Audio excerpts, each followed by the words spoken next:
Hi, this is Mike from Mike's Unboxing Reviews and How To, and today we're going to take a look at the Coolermaster Masterbox Lite 3.1.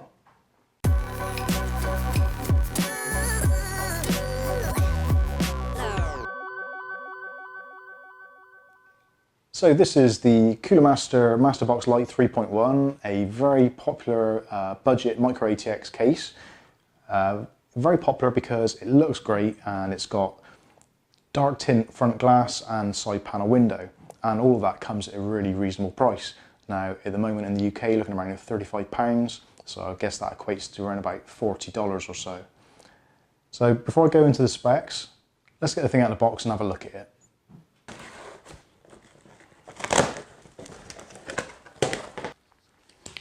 Get rid of the knife before I do myself an injury. I'm actually really excited to have a look at this case because I had a Coolermaster Masterbox Lite 5 and that was quite disappointing. It had really bad airflow, and hopefully on this one they've designed it slightly better so you get more airflow. Now because it's Micro ATX, it's going to have a smaller form factor board in there.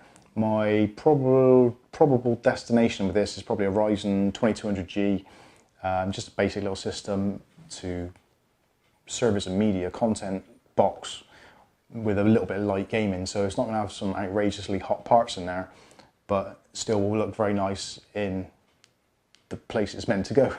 So let's get out and have a look at it.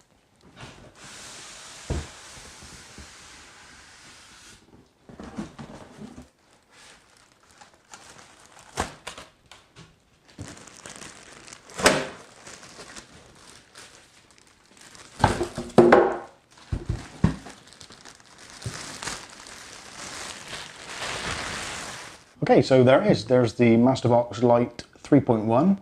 As you can see at the moment, nothing in there whatsoever, straight out of the box.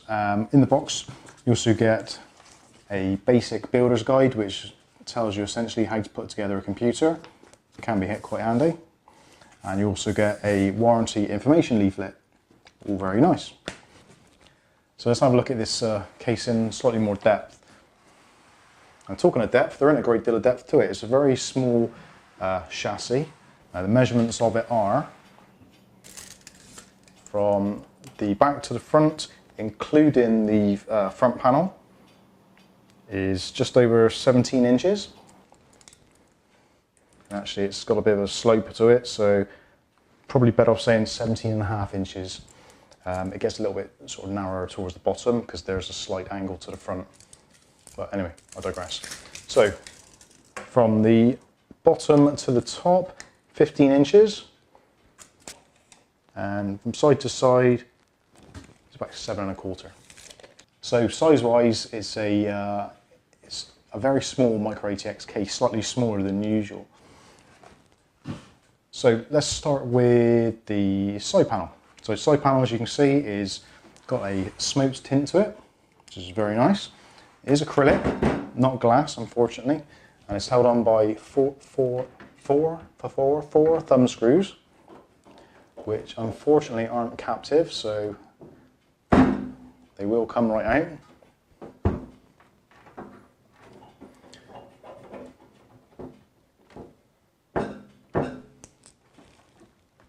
But there are kind of rubber washers behind there to stop any vibrations going through to the chassis.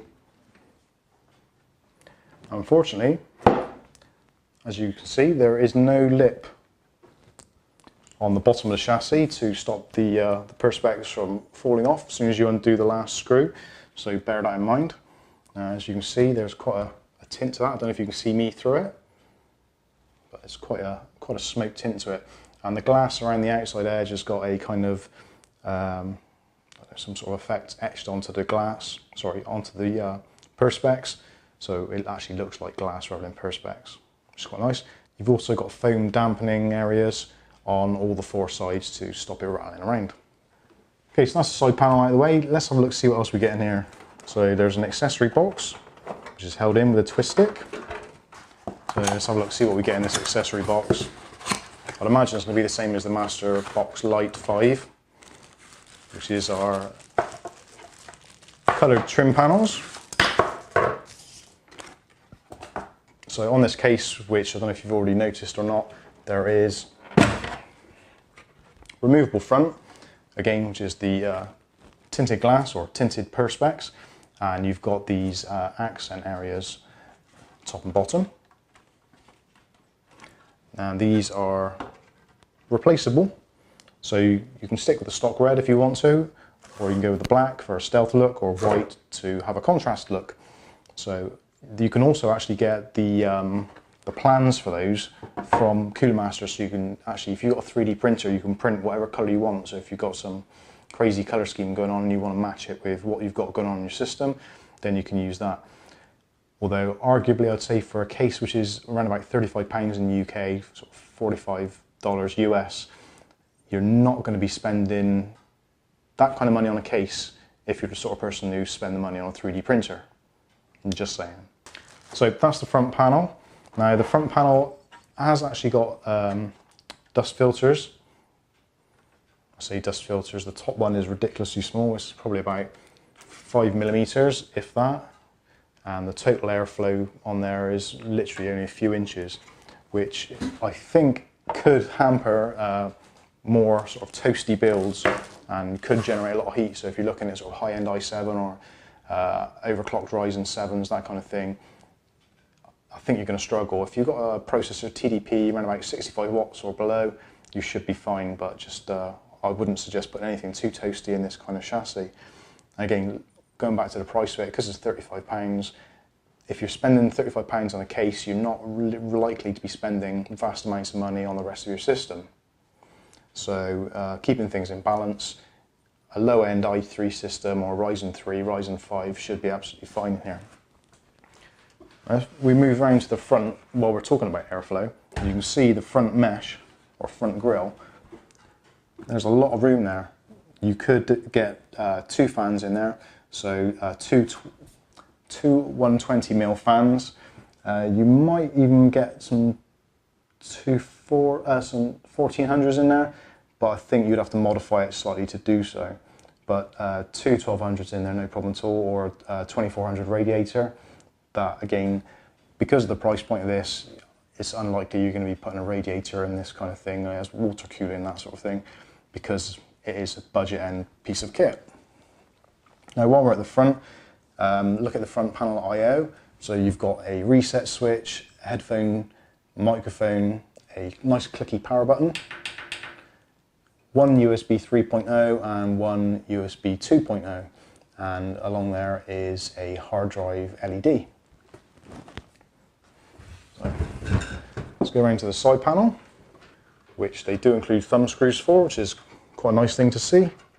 Now the side panel, as you can see, it's been machined, so there's a bit of extra room on the side. So for cable management, because it is quite a narrow chassis, that little bulge on the side there gives you a little bit of room to route your cables. Quite a nice side panel, a little bit of flex to it, but there's reinforcement around 3 of the edges to keep it nice and straight. So looking from this side, you can see you've got your cables routed from the I/O down through, and you've got quite a long cable. There's quite a long set of cables there for your I/O, so you've got hard drive, HD audio, you've got your system front panel I/O, USB 3 and USB 2, and all of these have been done in black cabling, so they will hide in pretty much any build against the rest of the black background. So also included is the sort of the usual suspects. So you've got some cable ties there to do a bit of cable management. You've got some extra thumb screws for the hard drive bay, and you've got some motherboard standoffs to fit whichever motherboard size you want. So you can use either Micro ATX or ITX in this particular chassis. Unfortunately no ATX because this is a Micro ATX case. So taking a look further down, you've got access to the rear for your hard disk drive area. So you can put 2 3.5-inch drives in there plus a 2.5 on the top. I have seen people modify these so you can have 3 2.5 drives, one on each side and one on the top. You've got some tie down points there for cable management, and just here there's another area so that you can actually tie down some of your extra accessory cables off your power supply. Now power supplies, you can fit pretty much any size power supply you want in there. You've got plenty of room, and the hard drive cage is actually removable, so if that's in the way while you're doing your cable management, etc., or you're planning on mounting an SSD somewhere, maybe hidden on the back for instance, you can lose that cage altogether. And the cage is actually held in with 4 screws on the bottom, 1, 2, 3, 4, and there's another 2 screws on the inside, which we'll have a look at now. Actually, before we do that, we'll just talk about this CPU cooler mounting area. Now you've got an absolutely huge area here, which is almost the same size as an ITX motherboard. You can just about see the ITX mounts around there, so it's almost the full size of the motherboard if you've got ITX. If you've got Micro ATX, obviously it's going to be a bit smaller, but this should cater for pretty much any cooler you should wish to put in there. Now, cooler wise, you can get coolers of up to about 158 millimeters, so I've been told. You probably could go a little bit further, but you may find that heat pipes or anything which is sort of protruding may be touching against the acrylic, which could then generate noise, so bear that in mind. So on the back, you've got a mounting area for a 120mm fan. You could put a 92mm or 80 in there if you wanted, I would have thought, but it comes with a stock, I think it's a Silencio fan, which is rated at 1000 to 2000 RPM. It's only got a 3-pin header connector on it, so no PWM, but as a freebie, it's nice to have. Ventilated PCI expansion card slot covers there, which is quite a nice thing to see at this kind of price. Not the usual kind of flimsy ones that you have to bend and snap off and then throw away. On the bottom, you've got your power supply mounting area, and also there is access underneath to the removable power supply filter, which again at this sort of price point is quite a nice thing to have, rather than one of those kind of flimsy just mesh panels that you just have to bend or wiggle into place. This is actual proper plastic, which is nice to see. So moving back round to the inside, got your hard drive mount there, as you can see, and there's the 2 screws.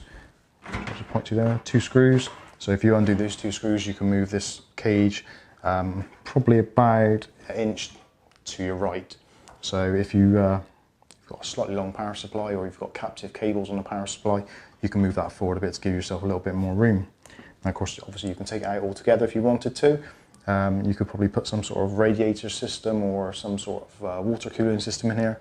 But again, because of this front panel restriction, which I kind of know already is going to be an issue, water cooling is probably not the best of ideas in here. What is probably a good idea is to modify this front panel to allow some more air to come through, which I may well have to go and do, but we'll see when I come to do the build. So that pretty much sums up everything about this case. I'm going to leave you now with some sort of glamour shots of the case so you can see if you like it or not. But this has been the Coolermaster Masterbox Lite 3.1. I've been Mike, this is Mike's Unboxing, and we'll see you again in the next video. Thanks for watching.